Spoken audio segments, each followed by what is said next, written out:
So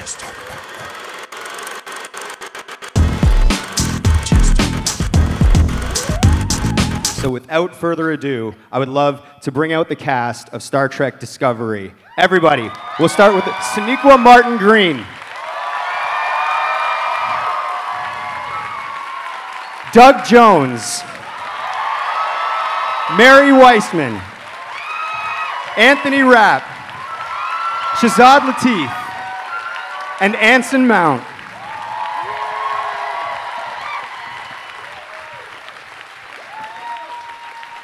The cast of Star Trek Discovery, everybody. Very comfy. Everyone feeling good? Yes. Yeah, this is fun. Thank you.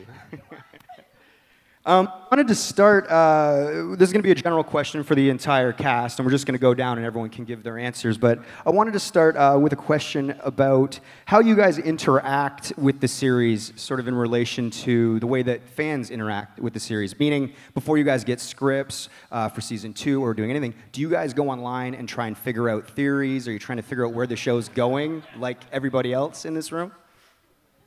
We'll start with Sonequa and we'll go down, unless, Anthony, if you got something to say. At our own peril, sometimes we do. But more, we know more than they do, of course. So what I like to see is what the theories are. And amazingly, like last year when the trailer dropped, people took every frame of that trailer and extrapolated the story of the whole season. And there were some things that were pretty close. And then there are some things that were way off. But that, like, the level of dedication and attention to detail is incredible. And it's inspiring to experience that. Yeah. I agree. Well, I guess that's what I'm getting at. Like, before you get the scripts, though, you know, say at the end of season 1, are you trying to figure out what's going on? Or are you guys like, we'll wait for our scripts? Well, I think there's a little bit, every actor is different, of course, but I think there's a little bit of, there's an overview that I think all of us like to have, a sort of map, if you will, and it gets filled in later, you know, episode by episode. But I think we like to know generally, where am I in this story? What have I learned? Where might I be going? Where might I be hoping to go? That kind of thing. And then you take in those specificities episode by episode. Right. Another question for the entire cast, and we'll just go down the line. By this point, I think a lot of actors understand the intense fandom, as we sit here in a room with like 3,000 people, that comes with being cast on a show like Discovery in the Star Trek universe. It seems this is something that you've all openly embraced, and I guess my question would be, has there been anything about the fandom that when you signed on you sort of anticipated that has surprised you? Yeah, we went, we did the convention in Las Vegas, and it was my first experience at a Star Trek specific convention, and it was so much more chill than I expected. It was everybody just, they walk up to you and they're just like, hey man, what's up? I think because they're so used to us now coming to these things that there's no weird shift in status, and that's what I would prefer. And I met so many cool people, and it was, yeah, I really enjoyed it. I really enjoyed it a lot. I think there's nothing in life that can prepare you for someone dressing up as you. At least I haven't experienced anything to prepare me for that, so that's cool. I've been extremely. I expected smart people to be drawn to this. People who watched Star Trek as a kid are in the sciences now. So the franchise has been really good for that. We have a very smart audience. I expected that part, and people who theorize and people who break down every moment and fact check all of our science on the show. that I expected. What I did not expect was the emotional connection. And even not just to each show, but to each character, to each nuance. What I've been finding with my character of Saru is that a lot of people have come up to me on the convention circuit saying how much they connect with the fear-based prey species that I am, and how they've dealt with their own anxieties, their own fears in life, and how Saru is inspiring them to move forward as he gets over his own fears. That's like, you know, thank you. You know, so I did not expect that. That was a surprise to me. Yeah.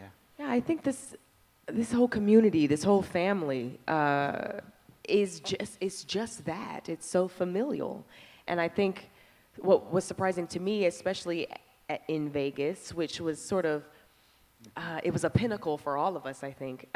You know, even more so than say a San Diego Comic-Con, because this is the biggest Star Trek convention. But just how much love and respect there was, and warmth, and how they welcomed us in, you know, in such an endearing way. I think it was so surprising and uplifting and comforting and, you know, humbling for all of us. We all sort of looked at each other, you know, when it was all done, and we all had sort of like broken hearts, but like in the best way. You know what I mean? Like. They literally did say "Welcome to the family" over and over and over again. They would come up to us and say "Welcome to the family." Absolutely. Yeah, the respect is mutual. You know. Yeah, I remember we were there in Vegas, and when they announced the Patrick Stewart thing, I was signing on the side, and that was just a huge moment to luckily be a part of. I was at the right time, but that's when I knew like how big it was. Well, I knew it before, but it was huge moment. Yeah. We're going to move on to sort of individual questions. I'm going to go down, and I'm just going to ask everybody a question. So I'm going to start with you, Sonequa, because interesting in season 1, your character, Burnham, you know, I feel like in past Star Treks, the leads had a lot of time to sort of develop their leadership skills. We got to sort of, their character was revealed over the course of many episodes and seasons. But your character went through so much trauma, like sort of immediately. It was like being thrown into the fire. Were you able to, when you were going into season 1 and joining Star Trek, able to go back and look at past sort of leads or captains and try to pull something? Or were you like, this is so entirely different that it's maybe useless? That's a really good question. And I think, so with Burnham, like you were saying, with everything that I was sort of thrown into, some of it I had that general overview that I was talking about a moment ago, that sort of map. Some of it I knew, some of it I didn't know. So I certainly dove into the Star Trek universe before I started and watched as much as I could and gleaned as much as I could. But then there was a point where I had to sort of set that aside and focus all of my energy on the story at hand, and on the world at hand and the life at hand. And so in that way, I didn't pull from anyone, because the story has enough to pull from. And I had to just sort of go on the roller coaster of the season and sort of tumble through, and like sort of tumble down like an Alice in Wonderland reference there, but I had to do that, and I had to do that willingly, and hopefully we will see the residual effect that all of that had, because there was no time to digest it. I just had to go through it, and so hopefully we see that in the coming episodes and coming seasons. Yeah. Doug, Saru is such a sort of idiosyncratic character, and he's got this real vulnerability, and who knows if true confidence will come to him, or if it's going to be this sort of journey over the course of season 2.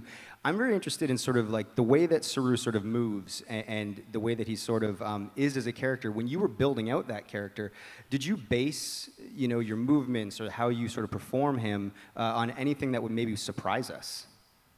Hi. When you're playing an alien character, and especially after a 32-year career of playing alien characters, how do you make this one different? So that's my challenge.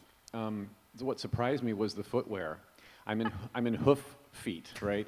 So that changed my posture. It threw my hips a little bit forward. It gave me like a supermodel stance, and I'm like, okay. So my first time putting those boots on, I was very surprised to find a posture and a walk for him that was like instant. It was, okay, well, this is how he moves. I love it. And instead of my arms going this way, they kind of went sideways behind me with a little bit of a fluidity to them.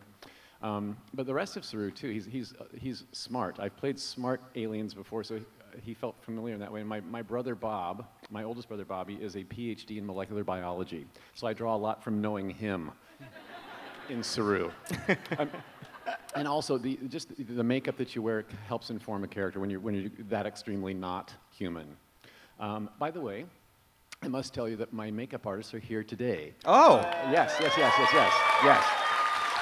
And that would be, where that my, yes, it is the Emmy-nominated team, by the way. Yeah. Yes. And that would be the head of our department, James McKinnon, along with Rocky Faulkner, and Hugo Villaseñor and Chris Bridges. Yes. We love you! Awesome. Moving down to Mary. Tilly resonates with people for many, many reasons. I think when we came out, somebody yelled, "Tilly!" My question to you would be, why do you think she resonates so strongly with people? And also, we're going to get to see a little bit more of what makes her so special in season 2. Second part of the question, yep. So more Tilly in season 2. Yeah. It'll be a continuation of her journey. I think she grew a lot over the first season from being placed on this ship and meeting Burnham and kind of having her priorities and values kind of shuffled around. And so that arc will continue, and a little more of like, I think that like badass Tilly will start to grow and flourish, which is the part that interests me, because that's what makes her complex and three-dimensional. I don't know why she's resonated with people particularly. It's awesome. It means a lot to me because a lot of Tilly is me. You know, it's coming through like my container. So I bring my own experience and feelings and life to it. I think one thing that's cool about Tilly is that her enthusiasm is unbridled. You know, and she doesn't try to be cool. It's very easy to like, you know, be like a superhero character or someone in space and be like really cool and confident, but like I don't think that's really how you would interact with it. It's harder than that. And it's a cliche, but like, you know, bravery is not the absence of fear, but action in spite of fear. And I think that's sort of what Tilly's all about. She brings her whole self to everything, and she acts despite what she's feeling, and she feels a lot of feelings. Yeah.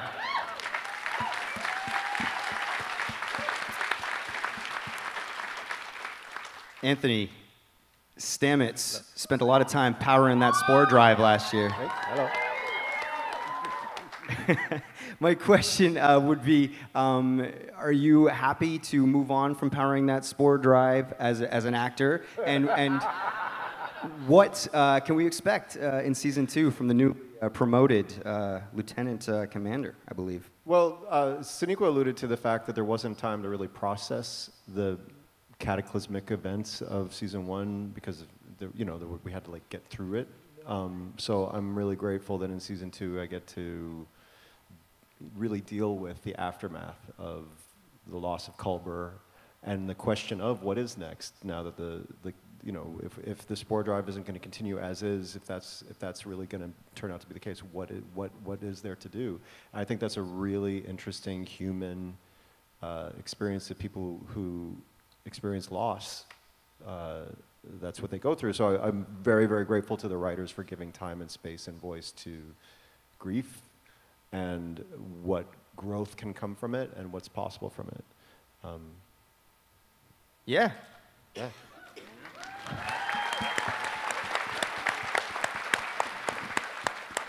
Shazad, we talked a bit before about Ash and Volk and the transfer.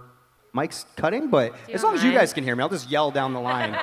The transfer of consciousness and all of these things that sort of you had to play and go through. As an actor, how do you embrace the challenge of sort of this constantly shifting sort of narrative and who you're supposed to be playing as a character? It's joyful to do that, to come to work and have to play 2 characters. It's just, it's a bonus. But yeah, you just take it as it comes, really, because like Sonequa was saying before, we get scripts, and I want to know where I'm going, but then it's nice to not know the intricacies, because it keeps you fresh, I think, as an actor. So you come in every day and you don't know where it's going, so you can play off each other, and you don't make it stale. And yeah, to play two characters is just amazing, really. Yeah. Anson, you're the new guy, playing Captain Christopher Pike. This is sort of a two-part question. I want to know what your relationship was like with Star Trek before you joined the cast, if you were a Trekker yourself, if you consumed it a lot. And also, because you're playing an established character, did you go back and sort of like look at what the different actors did, Jeffrey Hunter, Bruce Greenwood, did with the character of Pike? Or are you trying to just go in fresh and do your own take? Okay. I'd just like to begin by saying that I think our signers are doing a fantastic job. Yes. Thank you. Yeah, I was so the original Star Trek went into syndication on my local UHF channel around the time I was 8, Sunday nights at 6 o'clock. And so I've seen every episode of the original probably 3 times at least. So that was our make-believe game when I was a kid. We would play Star Trek and argue. We'd pull up chairs to my parents' fireplace for some reason, and that was the bridge. And we'd argue over who got to be Kirk or Spock. And, so this is literally a dream come true. I got to sit on there was a 2-scale replica of the original bridge in Las Vegas, and they brought me in and took down the rope and let me sit in the chair. There's a video I took of that. Somebody take a video of this, and it's on. I posted it somewhere so you can see it on probably Twitter at Anson Mound. And the video is so funny because I'm really suave. I'm saying to the camera, "You're about to get to see me do something I've always wanted to do." And I walk over to the chair and I sit down in the captain's chair, and I immediately become just stupid. I'm just like.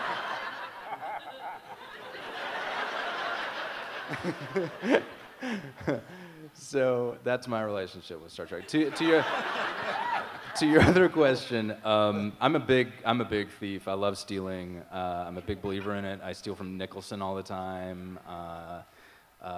Maybe I've stolen from Shatner in the past.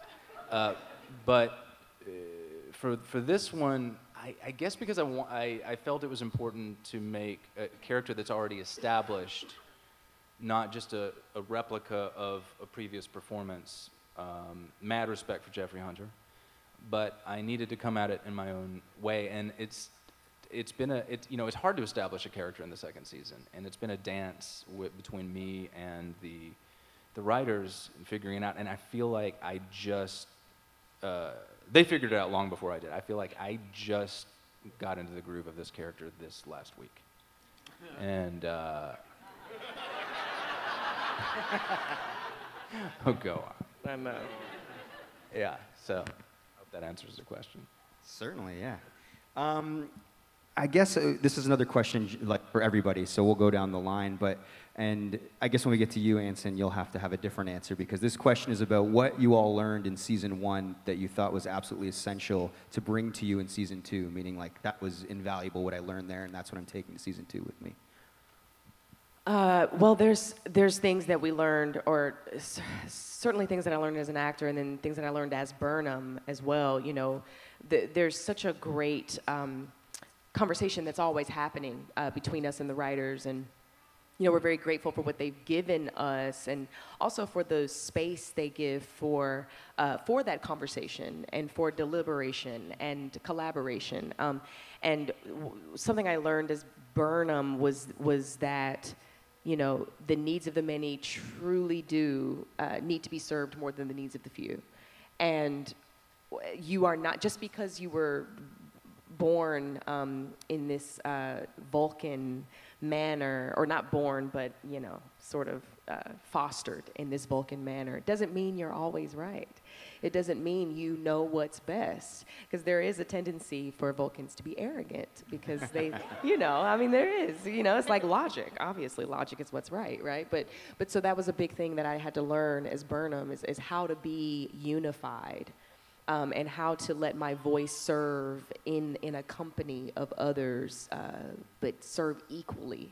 And then I think as an actor, that was something too. We all became a family so quickly and went through everything together so mightily, I feel. And that was something that I certainly was so happy about and was like, yep, this is about to be what we do all the time. You know what I mean? Like, it just like, let's take that, you know, our family, we're family, we fight together, let's take that forward, yeah.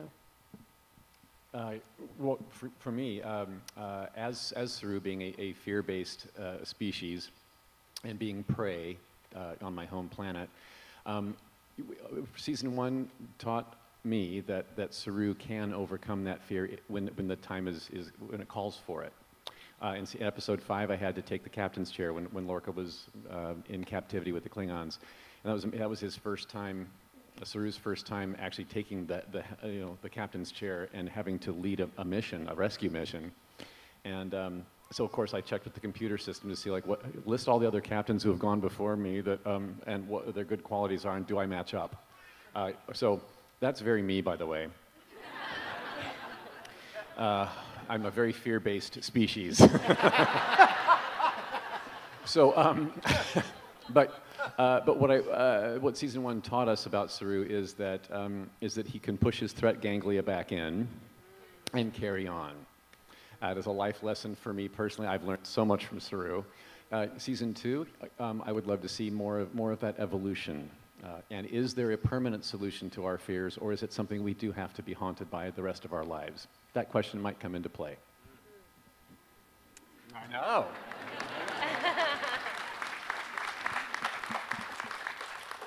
Do you mean like as a person or as a character?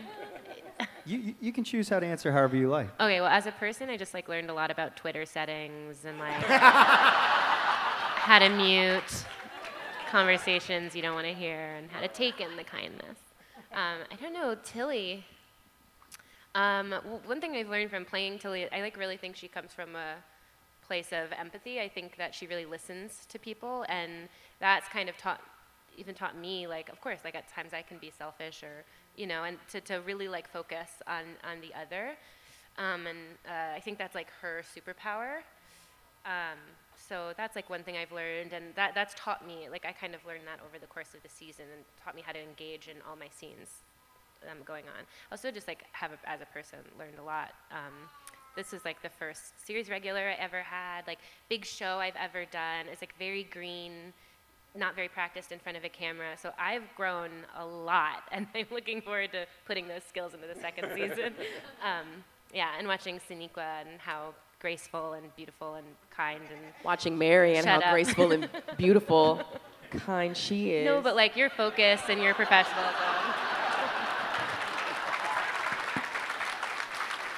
Mary, don't. It's true. It's really true. I love you. That's it. Anthony? I've learned that it's very important to bring warm clothing with you while we're on set because they keep it so cold in the studio. That's one of the things I learned. It's very important. Meat locker in there. Yes, but I like Mary had never been a series regular before, and this question of knowing where you're going or not. I've come this season to love not knowing, but I think it's really appropriate to where Stamets is in his life. Because it is the whole thing is what is next. So I don't know what's coming to me exactly, and that's been a really wonderful thing. Every script that comes in, I get to then take that next little step forward, and then also because I can totally trust. I have a lot of stuff with Mary, anybody that I have a lot of scenes with that will take that journey together. So I learned from the experience of season 1 that we take good care of each other too. Yeah. I think through Tyler and Vogue, I've learned about, I think they learned, the characters and me, about judgment of other species, fear of other species, of other people. I think that was, a main thing that I took from that. And as an actor, I think, just on the scale of this show, just coming to work every day, I've honed my craft in a very big way. I went to places I've never been before, so I learned how to relax a lot on camera, I think. And that's very important, I think. Well, I watched first season as a fan. You know, never thought, you know, I'd get the call, but I was really impressed with the decision to finally see Star Trek from the point of view of an officer, not only an officer, but an officer that has been finds themselves at the lowest possible position they can be in, and to watch someone who's actually an intrinsic leader build themselves up from that point was just such a smart decision. And then to get on Star Trek and find out that it is played by an intrinsic leader was a special joy. And I have really enjoyed working with Sonequa Martin-Green. She's taught me a lot. And I also learned that at its most Sonequa. Oh, come on. She's very emotional. And I also learned that Star Trek at its most basic is a series of scenes in small rooms and hallways. It's basically what it is. And you got to shoot the hell out of that. Thank you for that, Anson. I feel like I just have to. I've learned so much from all of you as well. These are just such incredible people. And such incredible artists who just give everything they have. They dive, they go, they have such courage and such beautiful instincts, and you know, they make the most amazing choices. It's like watching a kaleidoscope every time I see all of you work. So I'm very honored to be standing with you. Wonderful.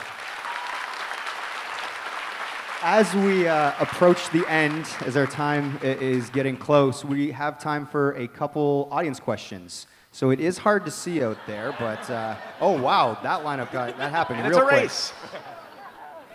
All right, let's just go for it. Let's just fire it up. Sure. I saw Anthony and Adam in concert earlier this year, and I remember asking him about the comic he was looking forward to, which is the Star Trek Discovery one, and seeing his likeness finally appear. So what does the cast think now of seeing their likeness in a different media? It's so mind-blowing. I grew up reading comic books. I grew up watching Trek and Star Wars and reading Lord of the Rings. Like, I've been such a nerd my whole life, but I never imagined that I'd be a part of these things ever. Like, I thought I would be a fan of them. So when I got sent the image of the cover of the comic book, my head exploded. And then to actually have it, it's like I'm living in an alternate universe. At the same time, it feels incredibly real, and it's a true joyful honor. Thank you. It's great. Hello. Hi, Mary. I'm dressed as you, so I hope it's not too weird. Oh, you look beautiful. I can't. You're backlit, but I think you look beautiful. It's Captain Killy. Yeah. Anyways, my question is, I was a really big fan of the Mirror Universe, and I'm wondering how it felt to sort of play a different version of your characters, and just anything from that. Oh, it's such a gift. I mean, you know, it's easy to, well, you spend all the first season like kind of establishing these characters and learning about them, and to kind of like right off the bat get a chance to find out what their shadow self is was really fun. And the costumes were fun and like sexy and like so that was cool. Yeah, it was actually like an amazing opportunity and such a gift, I think, for all of us. And that's one of the things we knew the whole time. We knew that we were going to the Mirror Universe. We knew that Lorca, spoiler alert, if you're here, you know this, was from the Mirror Universe. So that was the one thing that we all knew going in. And I think it's important that we kind of knew, you know, that piece of it. Thank you. Yeah, thank you. Thank you. Hi. I know with the first season we've been seeing a lot of glimpses and cameos from existing characters from other series, like we have, you know, Pike, and upcoming is Spock. So I'm wondering, for you guys personally, what existing character or ancestor of an existing character would you guys like to interact with? I want to interact with Jean-Luc Picard.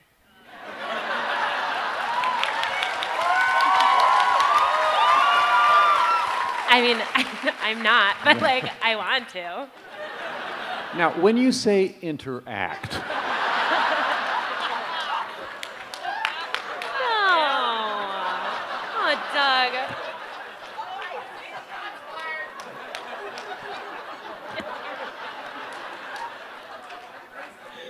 Jonathan Frakes has directed a couple of episodes, and so in a way we've gotten to interact with number one all the time too, with Riker. But yeah, so. Amazing. He's amazing. I think it'd be kind of fun for Saru to meet Odo at some point. That'd be fun, right? Wouldn't it be? Thank you guys so much. Thank you. Thank you. Hi, you guys look like a really fun group. I just wanted to know who's the prankster out of all of you, and what anything. Yeah, I think the Do two we of do them. pranks? I think the two of them. Yeah. We don't like Shazad do in there. pranks. I don't- we just not get whoopee really cushions excited or when we're anything in like scenes together because we're never in scenes together. We're trying to create a little side story in our own minds that we sort If of you just- watch our scenes closely, Oh, do we your are talk, like do your in talk the, show. Do your talk show. Huh? Oh yeah. Oh, we have a talk show. We've got a weird talk show that we're trying to. Yeah. So if you ever see us in the background of scenes, if you like pay attention, we have a very rich We've got life. a backstory. We've got a whole backstory. Yeah. We're gonna write. I'm writing the script at the moment, actually. Yeah. Thank you. You guys are awesome. Yes. Hello. I've got a question for my favorite captain, Burnham. What it was like to do a character that have a family business with Spock? That's huge, quite a huge character, Spock, in the universe of Star Trek. So what is it like to be linked with him? Thank you for that question. It's incredible. I just think it's genius. I think to have us, be set where we are 10 years before TOS, and then to have Burnham be connected to that institution that is the family of, Sarek, Amanda, and Spock. I just am so appreciative of it. And it's so full. It's wrought with everything. And then, I end up being, 2 degrees separated from, Captain Pike. And so that's really interesting too, to be able to have that sort of connection to the canon. I really loved that, because one of the things that we are doing in our iteration on Star Trek Discovery is being our own thing, but also keeping that connection with us in the canon and having that connective tissue. So I really appreciate it, and it's juicy. You know. And wait until you see Ethan Peck It's as Spock. Yes. Okay. Thank you very much. Hot spot. You said hot Spock? Hot spot. Hot Spocket. Hot pocket. Oh, that's funny, Anthony. Okay, awesome. Thank you for your question, by the way. Hi. Hi. I was just wondering, aside from the characters that you do play, is there any other character in the Star Trek universe that you relate to as a person? It's for everyone. I like Earl Grey tea because I'm from London, so I relate to Jean-Luc. Yeah. Well, I'm not sure I relate to them, and I don't feel like I'm like them, but I've always been so drawn to Spock, Data, and Odo, like the outsider weirdos. But I'm not super logical like Spock, or super can read 40,000 words a second like Data, but You are really smart and cerebral. Actually, that's a really good are. one. Okay. You Yeah. are. All right. Uhura for sure. Gotta shout out Michelle. I certainly saw myself in her, even when I would see her in passing when I was growing up, for sure. Barclay. Reg Barclay. Barclay or Barkley? I don't know. Yeah, but definitely, yeah. Data. Yeah, I think why most people are actors is we often feel like we're on the outside looking in and trying to figure out what is this social interaction thing. What is this? I don't understand. Thank you. Thank you so much. You guys are amazing, and I love all of you. Thank you. We love you. And this is going to be the last question as we wrap up.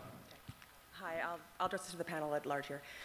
Since Majel Barrett played Deanna Troy's mom, who would you pick to play Tilly's mom if you had a choice for a Star Trek alum? Good question.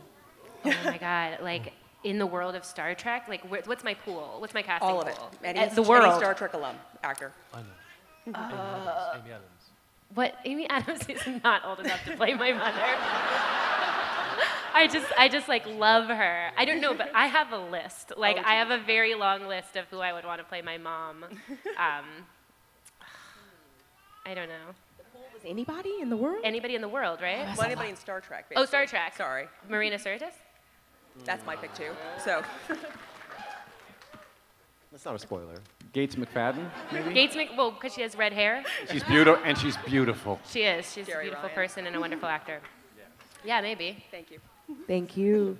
Thank you. All right, everybody, thank you so much for coming out. Thank you to the cast of Star Trek Discovery. You guys are the best. Thank you. Thank you guys all so much. Y'all are awesome. Thank you. Thank you. Thank you for watching the Convention Junkies coverage of Fan Expo Canada 2018. Join the conversation below with a comment, and don't forget to like and subscribe to see more. If you would like to help us with future projects, please visit our Patreon page.